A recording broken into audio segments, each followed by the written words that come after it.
Well, I ask a lot of questions, and some people don't like that.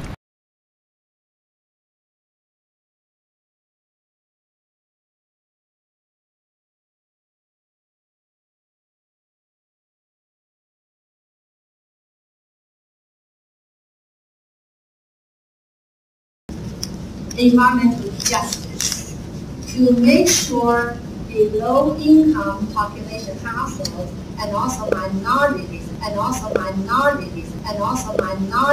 their interests are protected. That is very important. That's why we are here, to get your feedback, to hear what you have to say, and to collect all your input to help us to improve our 26 vision plan. Yes.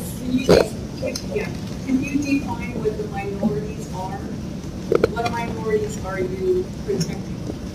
Yes, minorities based on the federal definition, really based on the ethnicity. So any non-white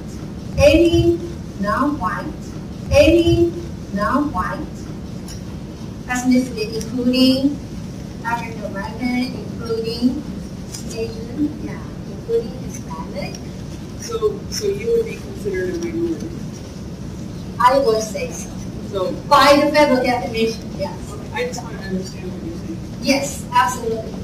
But as a matter of fact, we do see, that's a very good question, Tracy. We do see a trend that so defined a minority may become majority in terms of the population.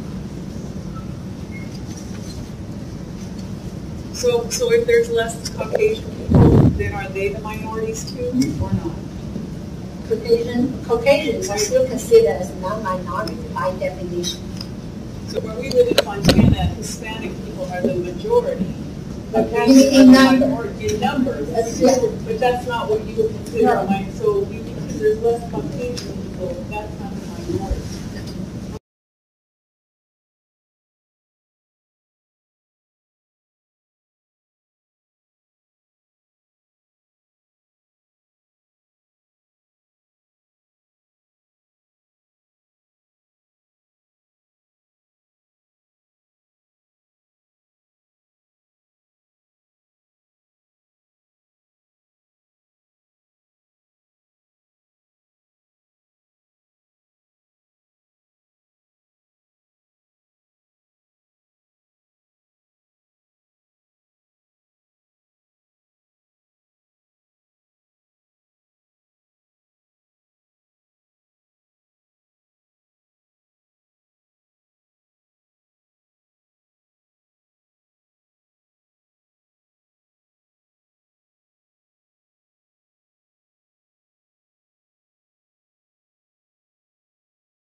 It feels to me like the government is planning for poverty. Long term, 30, 40, 50 years from now, they're planning for poverty.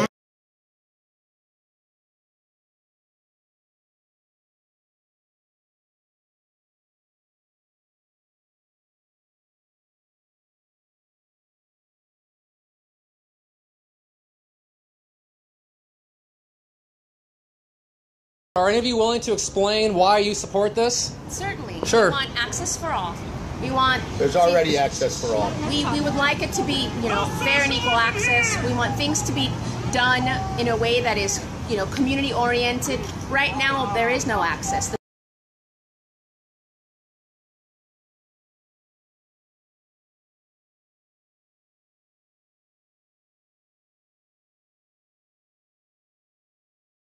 I may be white, I may not be low income, but the fact of the matter is, that doesn't mean that everything has to be distributed equally and evenly, because there is such a thing as structural disinvestment and structural racism, and this is what this plan is trying to do. It's trying to contradict centuries of disinvestment.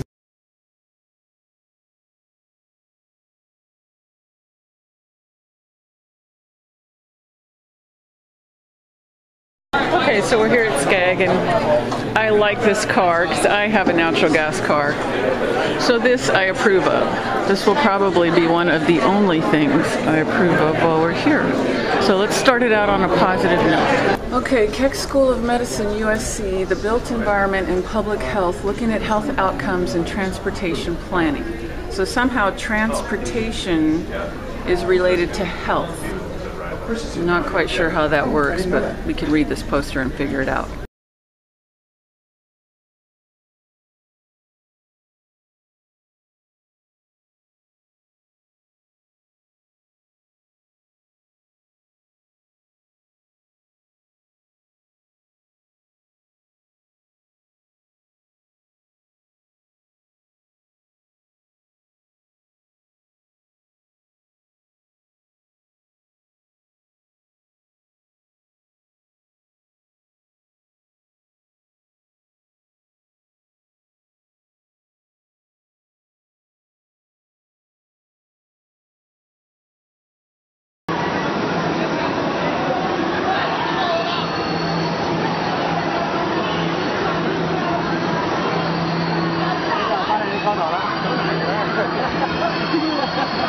So 1 in 2 is overweight or obese according to this poster, which the last one said 1 out of 3. 1 in 10 has diabetes, and 1 in 2 gets recommended, only 1 in 2 gets recommended physical activity. So this is why Scag needs to get all that money. Rails to Trails, transforming cities through investment in active transportation. And this is Randall Lewis Health Policy Fellowship. And so here with this poster, let's see what we're trying to, this is trail oriented.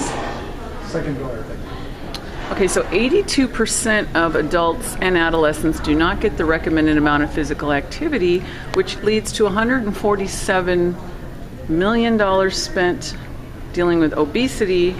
25.8 million people have diabetes, so we need to get all these people moving. And that is why Scag gets to get their fingers in all of these things, these different trails. Health and built environment, advancing public health through collaboration and upstream solutions. And this is USC, the social determinants of health.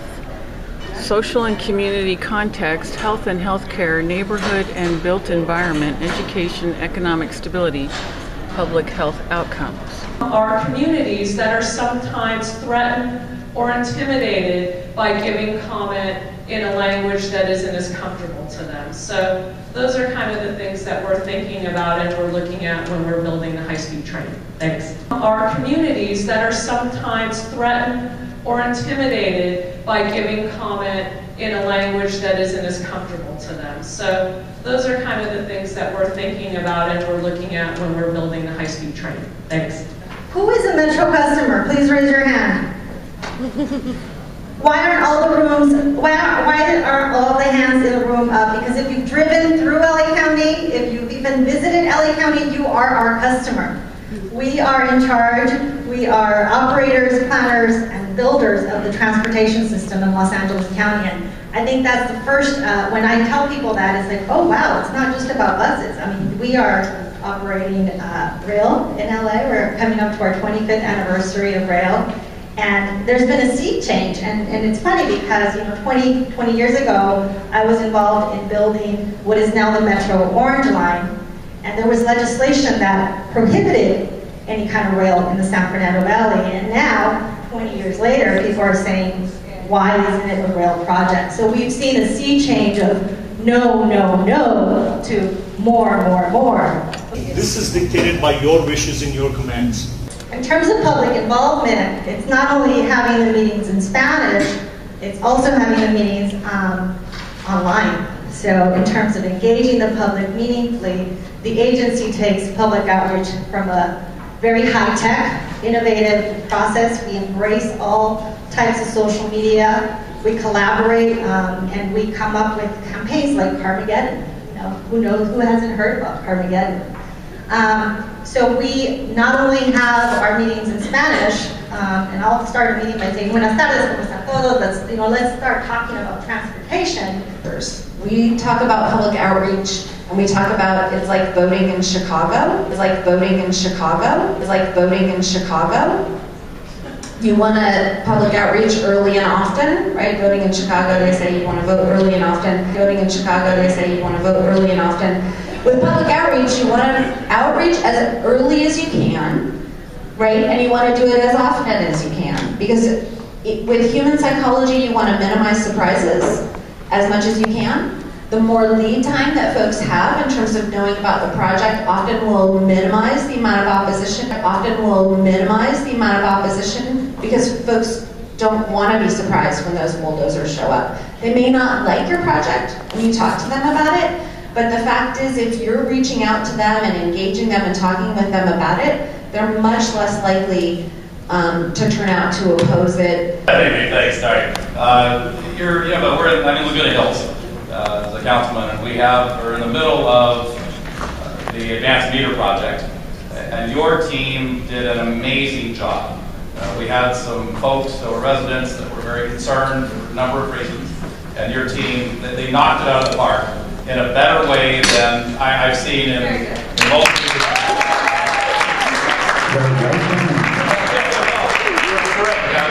We were so pleased. We were so pleased. Well, what type of training do you provide what's the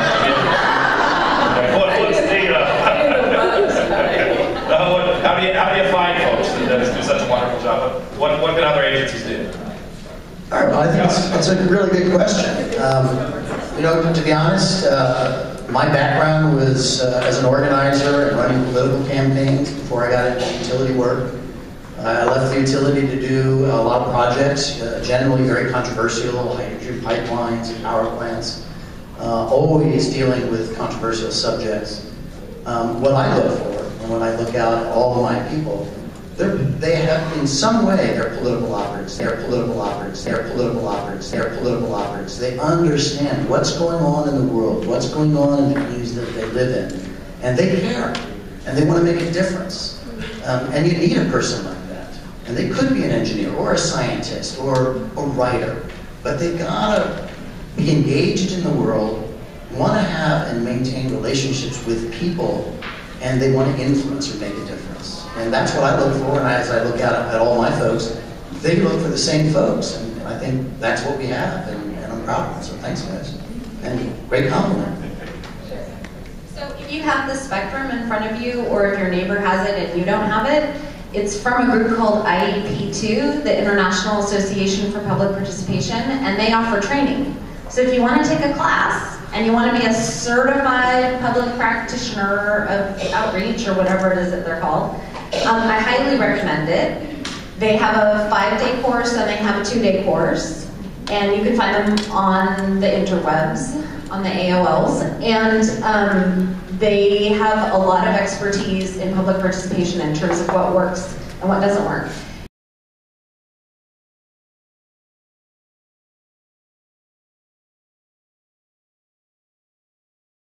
Oh, this is a public, we're walking down the hallway. I can videotape you if I want. What's your name? Mark Butala. You sneaker. This is a public area. I can videotape and walk around if I'd like, Mark. This is called America. Really? I'd actually like to find Hassan. Do you know where he is? I have a present for him. Okay. This is private property. Your name is Rob Robinson. Okay. I'm the manager of loss prevention here. Okay, and you're asking me that I can't walk around the hotel? No, ma'am. This is private property. Okay, and why do I have to leave specifically? Because I'm asking you to. We reserve the right to refuse business to anybody at any time. Okay, and so what is it? Why do I have to leave? Because I'm asking you to. I know, but who are you? What authority do you have? I'm the manager of loss prevention. I run loss prevention around Okay, this do you have a entire business resort. card? I do, absolutely. Great. I've walked around plenty of hotels and I've never been asked to leave one before. And do you have a reason for asking me to leave? Because this is a public event. It's a private event, actually. Well, actually, and due no, to the private event, they've asked me to ask you to leave. And that's what I'm doing. I'm asking you to leave. Last time, I'm asking you to leave the property. Okay, who's asking you to leave? Who's asking you? I am. Your only point of concern is that I'm the one asking you. I'm the representative of this resort. I'm asking you to leave the private property. Okay, this is a big hotel. It is. And I'm walking around it. I've been to plenty of hotels before. This is a public area. No, this is a private area. Okay, well, I'll be happy to leave. There's no problem with that. You're I've asked really you about 5 times so far. Well, we're having a conversation right now. I'm trying to figure out what I did for you to ask me to leave. What you've done is you're on private property after being requested to leave private property. Okay, you just asked me. It's only been a minute. You're not a guest here. Okay, a lot of these people probably aren't guests here. Actually, the majority of these people are guests here, or they're invited to be part of this event. Okay, You're not invited to be part of this event. There was and a public you've been identified component. as somebody that's not welcome at this event. Okay, there was a public component to this event earlier today. The public was allowed to be here for an I'm not concerned with hour. the public one that was earlier today. I'm concerned with this one that you were at. I'm fine to leave. Okay. So move aside so I can I'm walk not in out your of way. here. The way out is that way. Okay, well, I need to find my friend that I came with. Your friend has already been escorted off property. Okay. Well, you're extremely rude. Bob Robinson, yeah, and Roberto Rodriguez. Oh, thanks so much. You're welcome.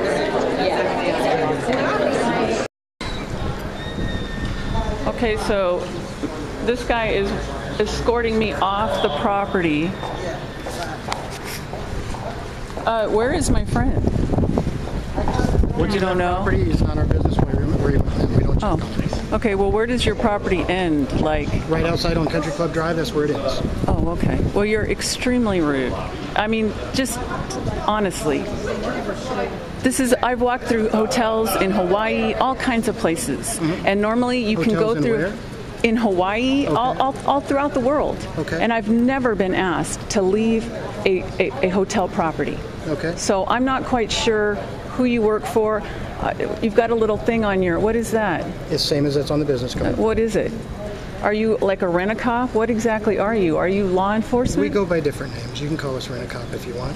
Okay, well, you have no legal authority, really. Actually, I do. I'm a representative of this private property. And again, I'm asking you to leave the property. I am leaving. We're still having a conversation. I'm letting you understand. There is no conversation. The conversation is what you're choosing to have. Okay, I'm not choosing to have a conversation. But you're not the king of the world. I am not the king of the world. Yeah, and you don't have any legal authority. Of what? Legal authority of what? You're not a police officer. I have perfect legal authority to ask you to leave this public property. Yeah, you can ask me to leave, and I can tell you maybe I don't want to leave. Then don't leave, and I'll have RSO remove you.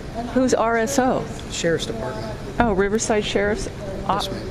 Okay, well, and they'll probably ask you why I have to leave, and you're going to have to give them a damn good reason. So what is it? The same reason that I provided to you as well. You were disruptive at a private. How was I disruptive? You were identical. What did I do that was disruptive? I was listening. The 3 leaders of this event said that you're disrupting the whole assembly, that you're recording when you were asked not to record. Okay. They didn't want you recording anything. You refused to stop recording. I was recording some. You were told not to be in the private assembly after being in the public assembly, and you still went in anyway, as well as your other male counterpart that was with you. No, he's not a counterpart. He's not a suspect. I didn't say suspect. Okay, you're making us sound like criminals. No, it's ridiculous. Counterpart means I don't know who he is to you. I'm not going to assume who he is to you. I didn't disrupt anything. I was at this event. And that's why when I approached you, I asked if you were a guest here at the event. You said you were not. I'm registered. I came to the public thing. Hotel? No, I'm registered for the event. I registered online. They said you were not. Well, they're full of it. You know what? There's no way you could understand what's going on with these people. Some of them are criminals, and we're figuring it out. So and now that's we're why getting they to the don't root of why want. you're here. No, that's not why I'm here. I'm here to learn all about what they're up to. There's nothing wrong with that. This is America. I have freedom. I can travel around, and you. This is not a public area. Okay, but this hotel is open to the public. No, it's not. I could go right now and buy a ticket and stay here if I wanted to. Once you buy your membership in for whatever time you buy it for, then you're here as a guest. Right now, and then you're part of the private property. Okay, so I could go check into the hotel right now, and then I could wander around the halls. You still wouldn't be able to go into the event because it's a private event. Okay, but I could walk around the halls. Sure. So maybe I should go to the lobby and find out how much it is to stay the night. Lobby's that way. But I'm guessing that they're sold out. But I could go check it out. You sure could. Yeah. So see, you do not have the authority to just come over here and get in my face. I'm not in your face. And do what you're doing. What am I doing? You're trying to intimidate me, and are you noticing that it's not working? You're not. I'm not intimidated one bit. If I may speak. I just pointed out that you're a rent-a-cop and you have no authority. And if you call the sheriff, they wouldn't be able to do anything to me either. Are they en route? Thank you. Oh gosh, I'm so scared. Unknown. The sheriffs are coming. This is not a point of trying to scare you. Oh my gosh, I'm Why would I try to scare you? I don't know, because it's not working. It's not working, it's sir. Not working. My point has never been to scare you. My point is to ask you to leave property. That's my. I got it, Bob. Well, what happened to your arm there? That's my business. Oh, are you? Oh, I know what it is. You've got tattoos covered up right there. Yeah, it is. Okay. Yeah, it is, because that's probably not okay in this hotel, right? Is that what that's for? I mean, I'm just asking. I'm curious. I'm curious about a lot of things myself. Really? Well, I ask a lot of questions, and some people don't like that. But that's what I do. Fine. So I'm curious about a lot of things too, but I choose to keep my demeanor and not ask private questions.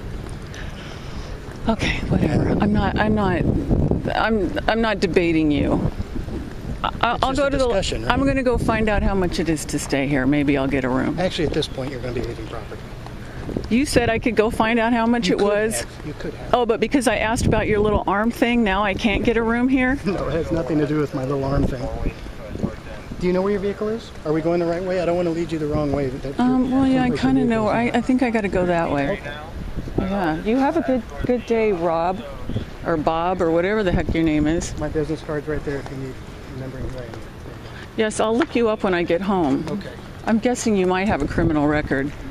Just your demeanor, you seem like maybe you used to be in a gang or something. Were you?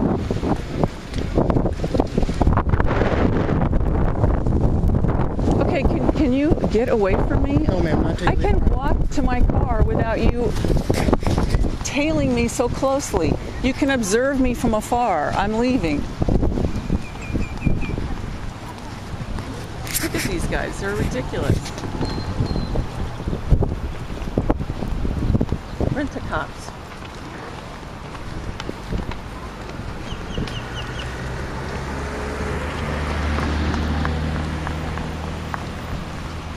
Oh, you know what? Are you going to see the people that? Are you going to see the people who? Go ahead and give this to Hassan. Ikrada? I'm not going to deliver anything. Why not? Well, that's what I wanted to do, was give him this. I wouldn't even allow you to do that. Okay, well, I was trying to give Hassan this, but Bob says no.